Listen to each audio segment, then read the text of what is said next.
Cupcake, and this is Suva. I'm tuning in from the beautiful islands of Samoa.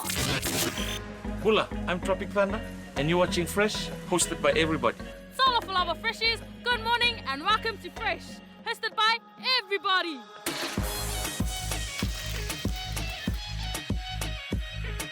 I am currently making an oar and painting it. That's why my shirt is all dirty. Morning everyone, my name's Drew and I'm just hanging out here in my room in Perth. Right now I'm in the studio with Steve, so come check it out. One, I got no trust for the real man. Give me that one, get a new one. I only show love for the real ones. You waste your relevance, still I'm a veteran. My blood a cannibal, I'm on a bus. It's worldwide Fresh this season. Fresh from the people and for the people.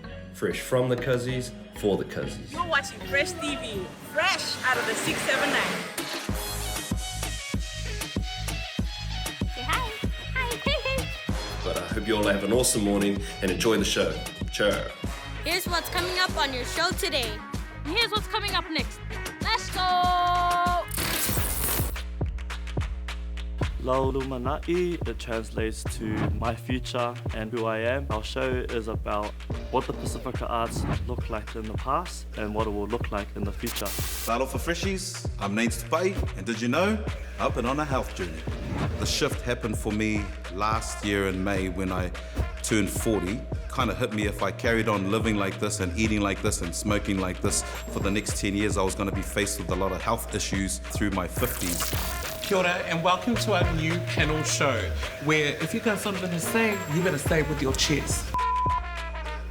Ask me something. Anything about Lizzie. What language is she studying part-time? Spanish. Hola.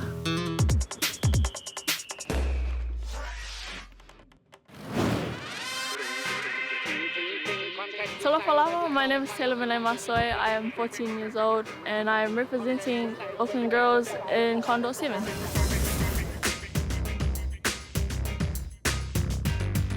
Condors is the 7th tournament where players from all around the country come together, represent their schools and play sevens. Hey girls, let's get up in their faces, lower our tackles and then really keep the ball alive. I actually think we'll do really well, but for myself I feel a bit nervous, but I guess it's just haven't played yet.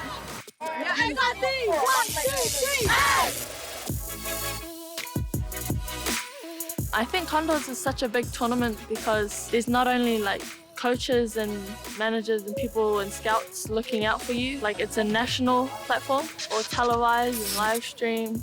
It does make me a bit nervous, but I guess it's good that we get platforms as players to like be showcased. I guess I just have to be mentally switched on. I guess it's just attitude, that's all he said. Just to make sure that like you're here to play for your team and each other and for everyone supporting us. Still a bit excited, adrenaline just rushing through, but yeah, it makes me want to play more. I was just taking a nap in between games, listen to music, just calm myself. Yeah, we got a really talented team. It's good to like come out of my intermediate years and transfer into like high school. There's more of like an open pool with high school, more people that can like replace you, I guess. It makes me want to like earn my spot. The women's game is actually growing pretty fast and it's actually doing really well because women's players are getting more recognition and being more like seen by the world. It's definitely something I want it to like take me places. That'd be really cool.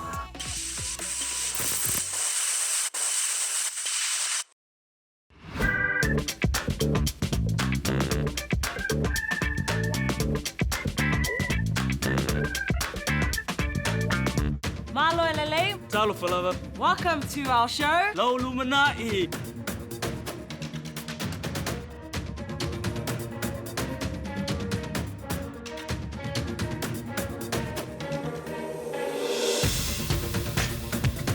I really want to take what we create as Aue into the world, over to countries like America, Las Vegas, have our own show there. Because honestly, you'll see a lot of different movement and it looks like Las Vegas.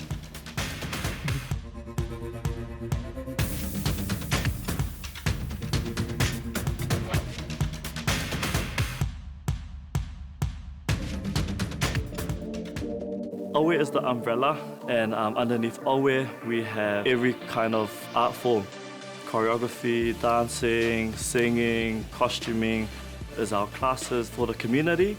And we have Aue Line, which is our fashion line, our Samoan group, Cook Islands group, and we have our Pacific Contemporary group, and then we have Mana, which is our Cook Islands Dance Collective. Yeah, the whole works.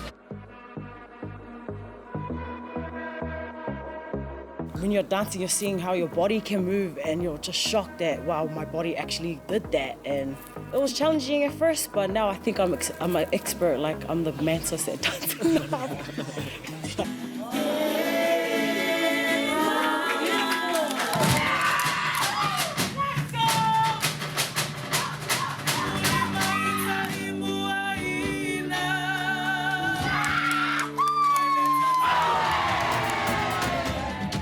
Laulumanai, it translates to my future and who I am. Our show is about what the Pasifika arts look like in the past and what it will look like in the future.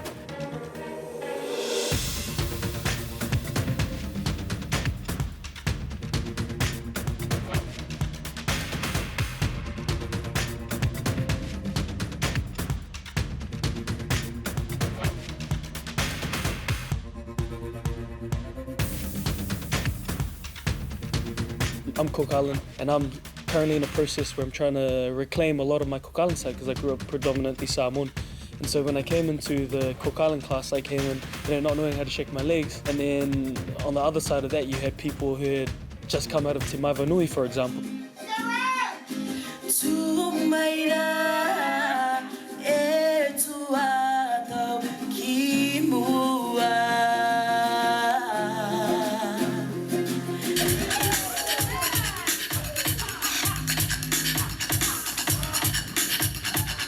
I definitely believe that this is a part of our evolution. I feel like really privileged and lucky to be a part of this. I love our Pacific people. I'm really passionate about our people. I'm really passionate about our movement. I'm really passionate about our music and the way we speak. No one can move like us. No one can shake their hips like us. No one can sit it like us. No one can sing like us. No one can reach those high notes like us. And that's why I'm so passionate, and that's why I wanted to start Aue.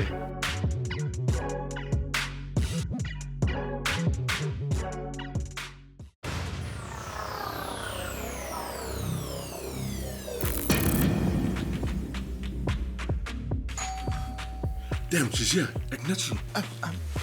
Hey guys, what's up? Hey, Lizzie. Hola? Oh, tú hablas español. Sí, ves. The bullfight. Me, you. Today we discuss Pasifika Tatau. Who can wear it? Like a lot of non-Polynesian people are getting like Polynesian tattoos. I don't blame them because honestly, Polynesian tattoos have got to be the most beautiful pieces of art. So I started off with a lot of walking, just to condition the body and get ready for other types of training. Just being smart with conditioning your body nice and slow.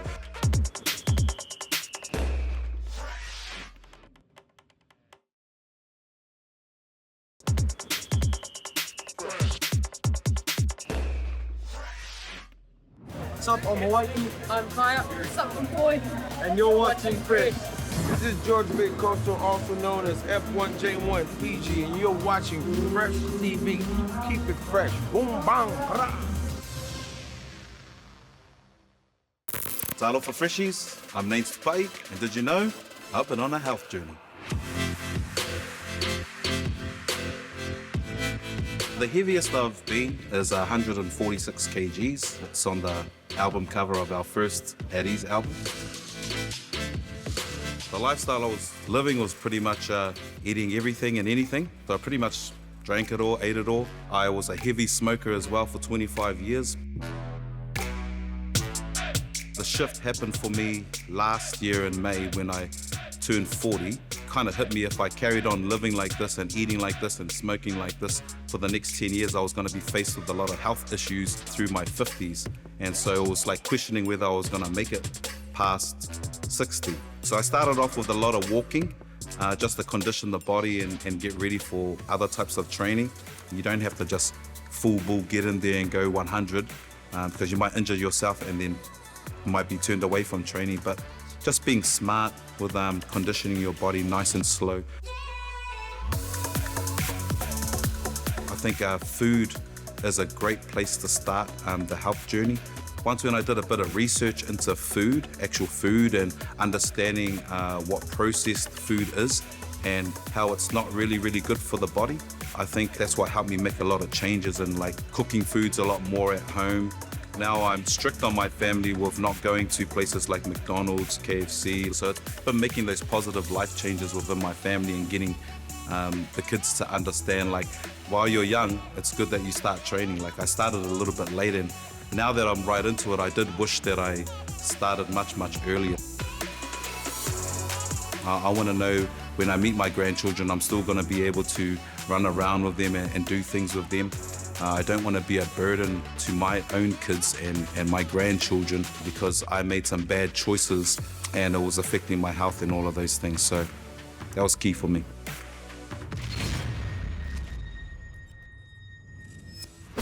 Time for some fresh comedy. Lamau, pew, pew, pew, ha! You good? I'm good. You're gonna slay this. I can tell by the look in your eye. Okay, now. Popus, ask me something. Anything about Lizzie. Okay, what's her favorite food? Raw fish and garlic bread. What language is she studying part-time? Spanish. Hola. Hola, amigo. Oh. Wait, listen to this. ¿Quieres ser mi novia? Smooth. Yeah. Damn, she's here. Act natural.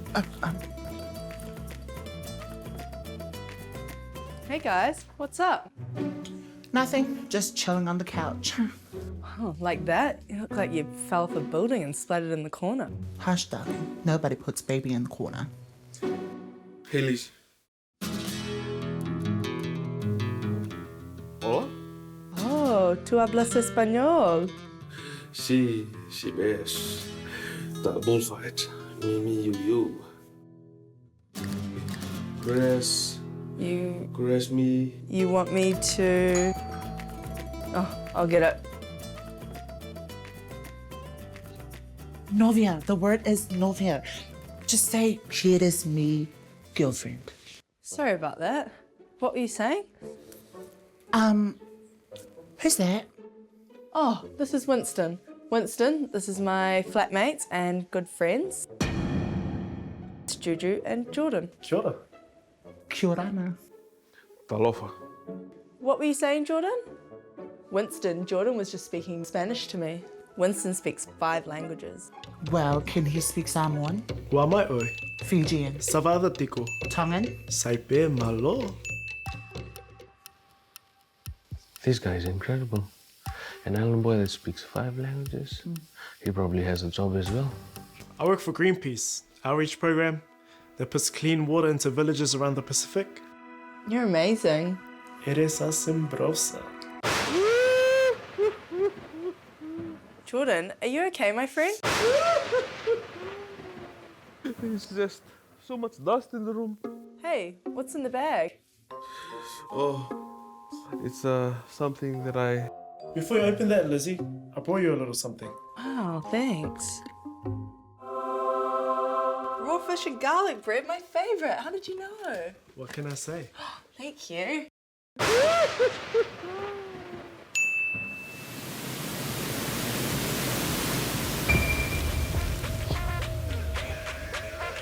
For some of these guys, it's become just a business. Right now, you can get a pair for as low as, if you get enough of you, as low as $3,000, $4,000, and anyone with money can just come and give it. Sometimes they're just trying to make up numbers. Okay, you know, get 5, 6 of them all together, get it all done at once so that they can get the money in. And it's cynical, but it's the reality of what's happening, and we have to accept that. For me, mea sina is like a tangible thing, but for the manu and for the pea, it's my blood I'm giving away.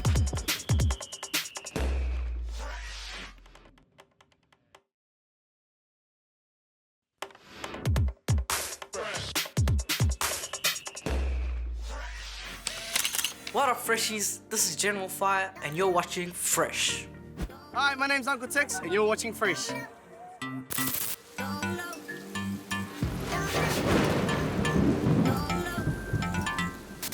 Kia ora, and welcome to our new panel show, where if you got something to say, you better say it with your chest.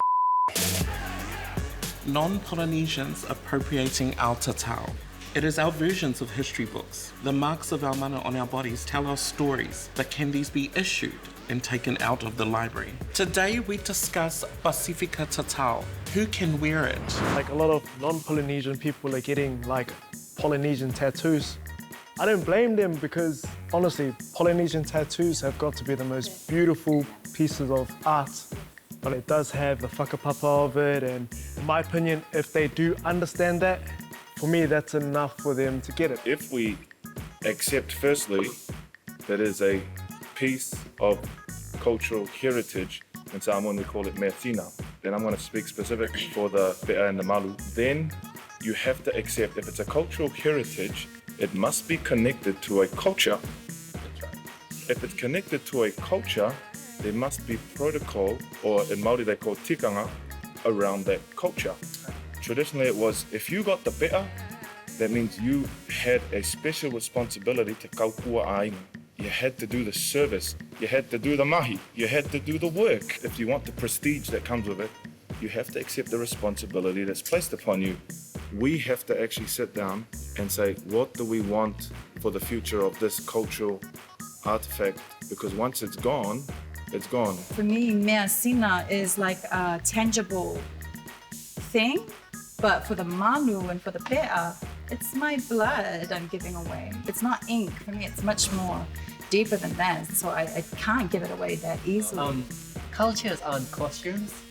You can't just wear my culture for Halloween and run around door knocking for candies. You don't do that. Once your traditional tattoos have just become a random mark on someone's body that has no significance, it means nothing. And I feel like as Indigenous people, we've lost so much. Not just our land, we've lost our people, we've lost our land, and now we're losing our culture.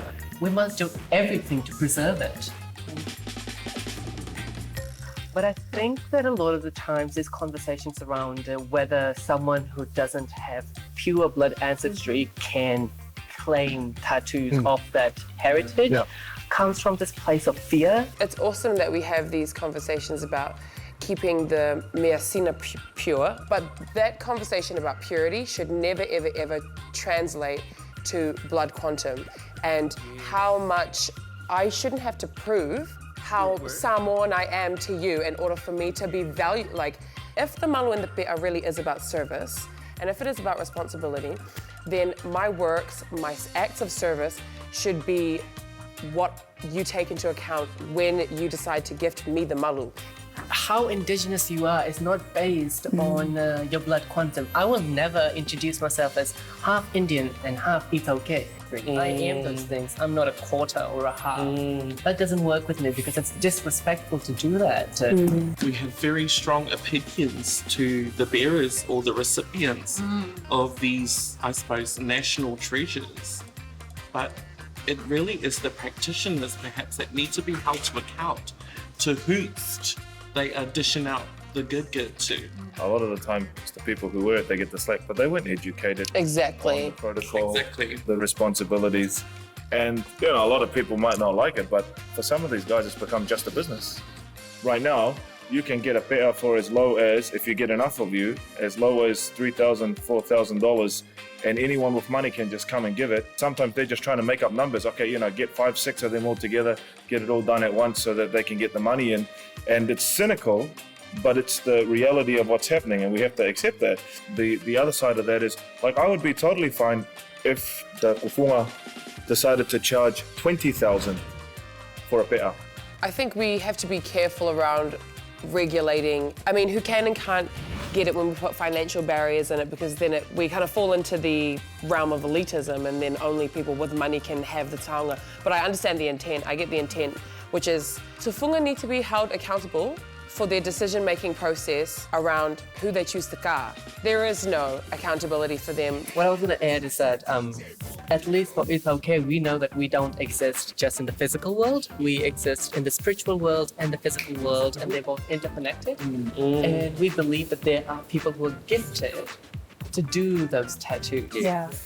And those people, I believe that in their judgment, if they think that someone is worthy of it, they may give it. To the Palangis who want to get Indigenous markings, question your own whakapapa. Yeah. Find your own whakapapa. Where is your line? Think about it. Yeah, and I'm sure they will find some, marking that speaks to them in terms of their lineage and their bloodline. For a lot of them, it's been lost, but that's their cue to go and search.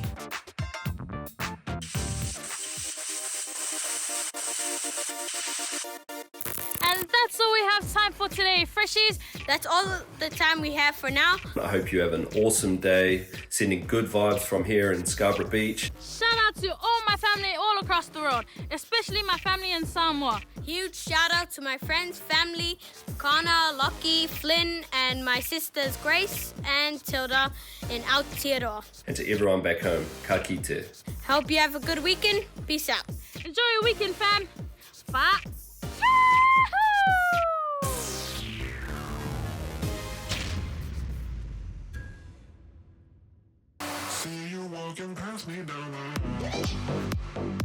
Kia orana. Bula vinaka. Bula bula, what's up? Whakalopalahi atu. And welcome to the 679.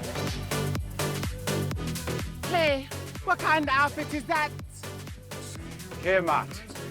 Because when you look on the map, we're just teeny tiny dots. But don't be deceived by the rocks that we got.